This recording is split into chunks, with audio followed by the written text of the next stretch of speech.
That is आवर्धन is equal to, और जैसे मैग्निफिकेशन इसको अंग्रेजी में कहते हैं इसीलिए इसको m से रिप्रेजेंट करते हैं, क्या हो गया h2 अपन कोई दिक्कत। या फिर दूसरे शब्दों में भी कह सकते हैं, या एक और इसका परिभाषा है, क्या एक और परिभाषा है इसका, देखिए इसका परिभाषा एक और है कि क्या परिभाषा है, तो प्रतिबिंब दूरी, क्या बाबू, प्रतिबिंब दूरी, और प्रतिबिंब दूरी को कैसे लिखते हैं, v से। प्रतिबिंब दूरी एवं वस्तु दूरी, क्या वस्तु दूरी, प्रतिबिंब दूरी या वस्तु दूरी, और वस्तु दूरी को कैसे रिप्रेजेंट करा जाता है, u से।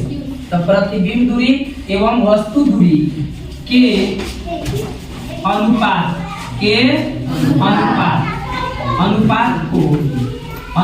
को क्या कहते हैं, अनुपात को ऋणात्मक चिन्ह के साथ, क्या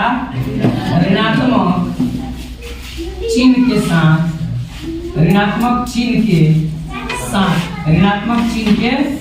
साथ, क्या बोला जाता है, ऋणात्मक चिन्ह के साथ क्या कहलाता है, आवर्धन कहलाता है। क्या कहलाता है बाबू, आवर्धन कहलाता है, आवर्धन कहलाता। कोई दिक्कत, इस चीज को कैसे रिप्रेजेंट कर सकते हो, दैट इज करके हम आवर्धन ना लिख के लिख दें, समझ रहे हो ना, क्या हो जाएगा -v बटा u। ये भी एक सूत्र मिला कि नहीं मिला। तो फाइनली एक अगर इसको समराइज करा जाए तो आवर्धन के दो फार्मूला मिला, क्या, एक मिला m बराबर h2/h1 according to definition of the magnification, यानी आवर्धन की परिभाषा के अनुसार मिला h2/h1। दूसरा मिला हमको m बराबर -v/u, तो दोनों m के बराबर है। तो क्या करेंगे, इसीलिए फाइनली हम आवर्धन बराबर एक सूत्र लिख दे, क्या, आवर्धन बराबर, क्या बाबू, आवर्धन बोले तो मैग्निफिकेशन m ना, क्या हो जाएगा h2/h1 बराबर -v/u। यही हम लोगों को मिल गया हम लोग का आवर्धन का फॉर्मूला। अब बात रहा ये वाला आपको सिद्ध कैसे होगा, तो जिस प्रकार से आपको सिद्ध करा गया ना, सर बताए थे किसका, मिरर फार्मूला को सिद्ध करने के लिए 1/f = 1/v + 1/u, या फिर आपको सिद्ध करा गया था वक्रता त्रिज्या एवं फोकस दूरी में संबंध f बराबर r/2, जो कि इस बार के 10th के फाइनल एग्जाम में आया था आपको 6 नंबर में। फोकस दूरी को डिफाइन करिए और साथ ही साथ अवतल दर्पण में सिद्ध करें कि f बराबर r/2। यह पाया था 6 नंबर का क्वेश्चन, समझ लो इतना लॉलीपॉप सवाल, लेकिन उसको सिद्ध कर दीजिएगा बढ़िया से, आपको 3 नंबर में डेफिनेशन का टोटल 6 नंबर। तो इस प्रकार से हम लोगों का आवर्धन का यही आपका ये है, लेकिन आवर्धन से लगभग 17-18 पॉइंट्स बनते हैं नोट में। अगर उसको जान गया तो बहुत सारे न्यूमेरिकल्स आवर्धन से संबंधित यानी मैग्निफिकेशन से रिलेटेड उसको आप क्या कर सकते हो, मुंह बना सकते हो। क्लियर है, कब वस्तु बड़ा होगा तो आवर्धन के मान का होगा, छोटा होगा तो क्या होगा, बराबर होगा तो क्या होगा, वास्तविक होगा तो क्या होगा, काल्पनिक होगा तो क्या होगा, उत्तल दर्पण के लिए क्या होगा, अवतल दर्पण के लिए क्या होगा, समतल दर्पण के लिए क्या होगा, आवर्धन के मान।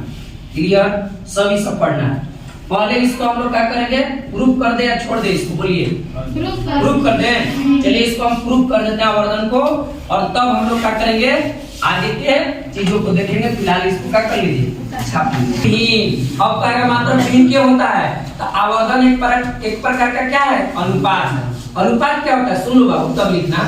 अनुपात क्या होता है, तो दो सजातीय राशियों के बीच के तुलनात्मक संबंध को अनुपात कहते हैं।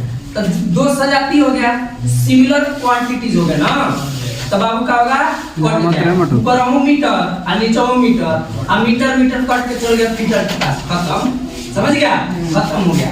यानी कि जो आवर्धन होता है कोई मात्रक नहीं होता है, कोई विमीय सूत्र नहीं होता, मात्रक नहीं होता है। यह पूछा हुआ सवाल 10th क्लास का पूछा हुआ सवाल है, ये स्टूडेंट में जाके देखिए साइंस वाला में। ओके, अब सुनो थोड़ा और समझते हैं। जैसे किसी के चेहरा की तुलना करना होगा, उसी प्रकार से इंग्लिश में भी पढ़िएगा, कंपैरेटिव का तुलना कंपैरेटिव के साथ, सुपरलेटिव का तुलना सुपरलेटिव के साथ, पॉजिटिव डिग्री का तुलना पॉजिटिव डिग्री के साथ, समझ रहे हो।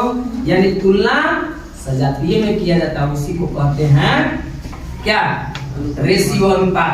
तो जब अनुपात है तो इसका कोई मात्रक होगा क्या? देखो ये हाइट है तो हो सकता है मीटर में हो, है ऊंचाई है किसका? वस्तु का, तो ये भी मीटर में होता है, मीटर मीटर कैंसिल ना, या सीएम सीएम कैंसिल। बोलो तो आपका मात्रक भी होता है। तो ये लिख दो आवर्धन का होता है, आवर्धन आवर्धन मात्रक होची बाबू मात्रक विहीन होता है, मात्रक विहीन मत सुनिए, मात्रक विहीन होता है, मात्रक विहीन होता है। अर्थात इसको अपन भाषा में अगर लिखा जाए अर्थात आवर्धन का क्या बाबू? आवर्धन का कोई इकाई यहाँ दिख रहेगा, यहाँ इकाई नहीं होता है। आवर्धन का कोई इकाई नहीं होता है। क्या कोई दिक्कत आया हुआ है? ठीक है, अच्छा